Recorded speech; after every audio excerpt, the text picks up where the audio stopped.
देसी लड़ाकू विमान तेजस नाम तो सुना ही होगा, लेकिन क्या आप जानते हैं कि स्वदेशी तेजस का दिल यानी इंजन अमेरिकी कंपनी जनरल इलेक्ट्रिक यानी जी ने बनाया है।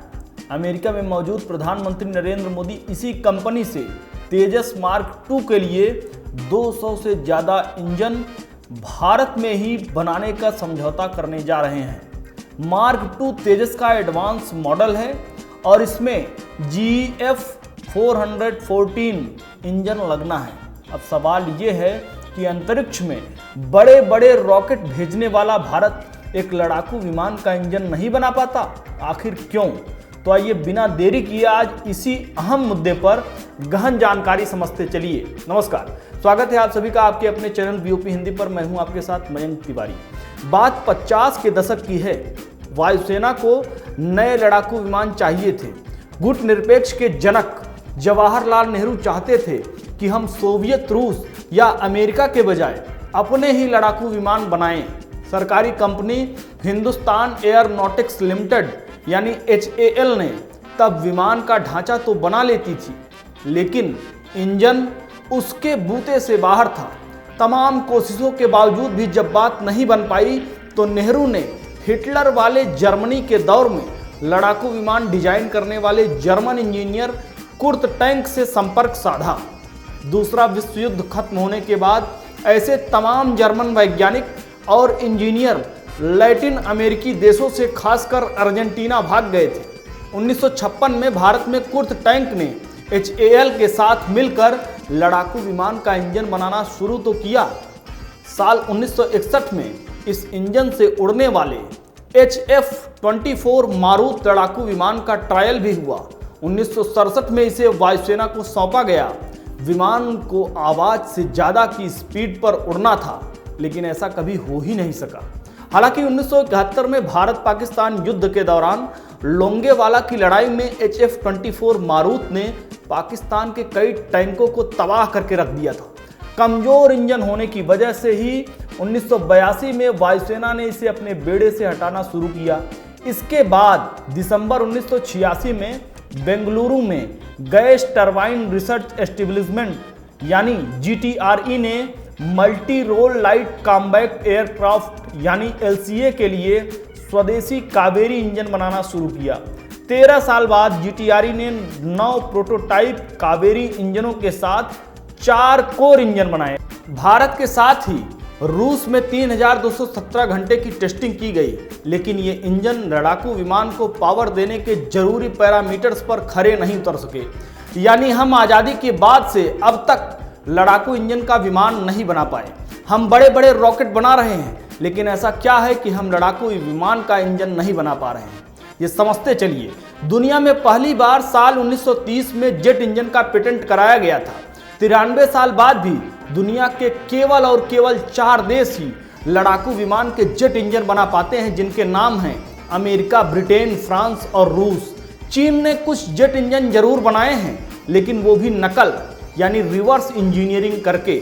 आज भी चीन अपने लड़ाकू विमानों के लिए इंजन रूस से ही लेता है। लड़ाकू विमान का इंजन बनाना कितना पेचीदा है, इसे हम सबसे ज़्यादा उड़ान भरने वाले बोइंग 747 जैसे नागरिक विमान के इंजन से समझ सकते हैं।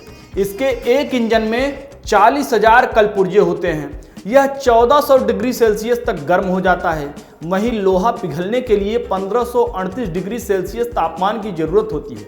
ऐसे में इन पुर्जों को बनाए रखना बड़ी चुनौती होती है। DRDO के प्रमुख डॉक्टर S क्रिस्टोफर के माने तो 2 वजहों से ये तकनीक कुछ देशों तक ही सीमित है। पहली वजह है कि जिन देशों के पास लड़ाकू विमान का इंजन बनाने की तकनीक है, उसे उन्होंने बरसों की मेहनत के बाद हासिल की है। इसे बनाने वाली कंपनियों को कई देशों की सिविल और मिलिट्री फंडिंग भी मिली। वहीं कोई नया तकनीक इस देश पर काम करता है तो वहां कोई भी इन्वेस्ट करने को तैयार नहीं होता। प्राइवेट कंपनियों को लगता है कि जेट इंजन बनाना आसान नहीं, ऐसे में वो दूर भागते हैं। अब दूसरी वजह जानते चलिए।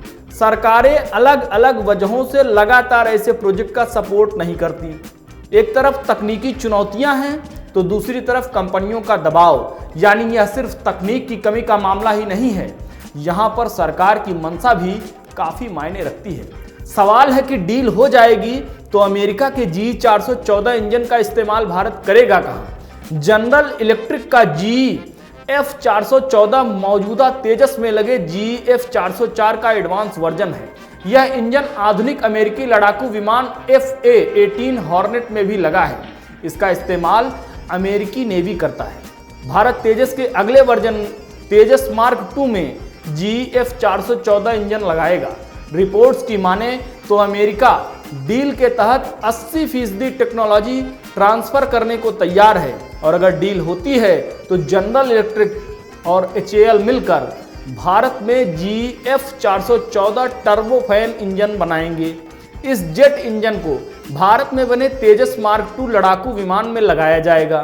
भारत में इसका प्रोडक्शन शुरू होने के बाद भारतीय नौसेना के लिए तेजस मार्क 2 के साथ ही एडवांस्ड मीडियम कॉम्बैट एयरक्राफ्ट यानी AMCA और स्वदेशी twin engine deck based fighter यानी TED-BFE में भी इस इंजन का इस्तेमाल होगा। 2010 में GE को जेट इंजन का ज्यादा पावरफुल वर्जन F414 सप्लाई करने के लिए चुना गया था। GE पहले ही तेजस लड़ाकू विमान के लिए F404 इंजन की सप्लाई करता है। अब तक 83 तेजस लड़ाकू विमान में F404 का इस्तेमाल हो रहा है। जनरल इलेक्ट्रिक के साथ भारत की डील इतनी अहम क्यों है, ये भी समझते चलिए। जानकार बताते हैं कि अमेरिका इस डील के जरिए भारत की रूस पर सैन्य निर्भरता को प्रतिबंधित करना चाहता है। अभी भारत आधे से ज्यादा की मिलिट्री सप्लाई के लिए रूस पर निर्भर है। भारत दशकों से लड़ाकू विमानों से लेकर परमाणु पनडुब्बी और विमान वाहक पोत रूस से खरीदता आ रहा है। भारत के 70 से 85% सैन्य साजो सामान रूसी हैं। इससे भी महत्वपूर्ण बात यह है कि इस डील को एशिया में चीन के डोमिनेंस यानी उभार के काउंटर बैलेंस के रूप में भी देखा जा रहा है। अमेरिका के पूर्व नेशनल सिक्योरिटी एडवाइजर यानी NSA डेनियल सिल्वरबर्ग कहते हैं कि अमेरिकी प्रशासन का ऑब्जेक्टिव साफ है। वह भारतीय मिलिट्री को चीन विरोधी स्ट्रेटजी के लिए मजबूत करना चाहता है।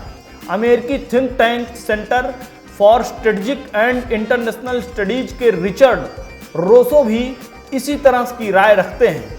उनका कहना है कि भारत एकमात्र ऐसा देश है जो वास्तव में चीन के साथ लड़ रहा है। ऐसे में अमेरिका के लिए भारत सबसे अहम साबित होता है। यही वजह है कि जिस तकनीक को अमेरिका ने नाटो देशों के साथ भी साझा नहीं किया, उसे अब भारत के साथ साझा करने जा रहा है। आखिर हम कितने इंजन बनाएंगे? क्या हम इस इंजन के साथ तेजस का एक्सपोर्ट कर पाएंगे भी या नहीं, इसे भी समझते चलिए। भारत ने अगले 2 दशकों में अपनी वायुसेना और नौसेना के लिए 350 से ज्यादा लड़ाकू जेट बनाने का टारगेट रखा था। भारत में GF414 इंजन बनने से यह टारगेट हासिल करने में काफी आसानी होगी। माना जा रहा है कि शुरुआत में 200 इंजन बनाने का प्रपोजल है। हालांकि अभी यह तय नहीं है कि इस डील का नेचर क्या होगा, यानी क्या इसे पार्टनरशिप कहा जाएगा, जॉइंट वेंचर कहा जाएगा, या फिर इसको असेंबली कहा जाएगा, या फिर इसे को असेंबली कहा जाएगा। डील होने के बाद ही यह पता चल सकेगा हम इसका एक्सपोर्ट कर पाएंगे या नहीं। सवाल यह भी है, क्या इस डील की वजह से भारत से ज्यादा लड़ाकू विमान बनने लगेगा? जवाब है हाँ। इसी तरह की डील भारत की जेट प्रोडक्शन की क्षमता इससे बढ़ेगी। एक्सपर्ट्स की अगर माने तो भारत को एक साथ 2 मोर्चों यानी पाकिस्तान और चीन के खिलाफ युद्ध लड़ने के लिए कम से कम 756 लड़ाकू विमान या 42 स्क्वाड्रन की जरूरत है। अभी वायुसेना के पास करीब 560 जेट विमान हैं, यानी 196 लड़ाकू विमानों की भारी कमी है। और एक आखिरी सवाल जो सबसे महत्वपूर्ण है कि क्या अमेरिका के अलावा भी भारत दूसरे देशों के साथ इस तरह के इंजन बनाने की डील कर रहा है? इसका भी जवाब हाँ में ही है। जनरल इलेक्ट्रिक के अलावा भारत यूरोजेट, EJ200 और क्लिमोव RD33 जैसे अन्य इंजनों की डील पर भी बातचीत कर रहा है। हालांकि F414 को इसके लिए चुना गया क्योंकि GE ने performance, reliability, cost and technology के ट्रांसफर के लिहाज से सबसे बेहतर डील पेश की है। राष्ट्रीय से जुड़ी हर बड़ी खबर के लिए जुड़ रही वीओपी हिंदी के साथ। अगर आपने चैनल को सब्सक्राइब नहीं किया है तो फौरन कर दीजिए, वीडियोस को ज्यादा से ज्यादा लाइक कीजिए, दबा के शेयर कीजिए और कमेंट सेक्शन में जाकर बेबाकी के साथ इस मुद्दे पर अपनी राय रखिए।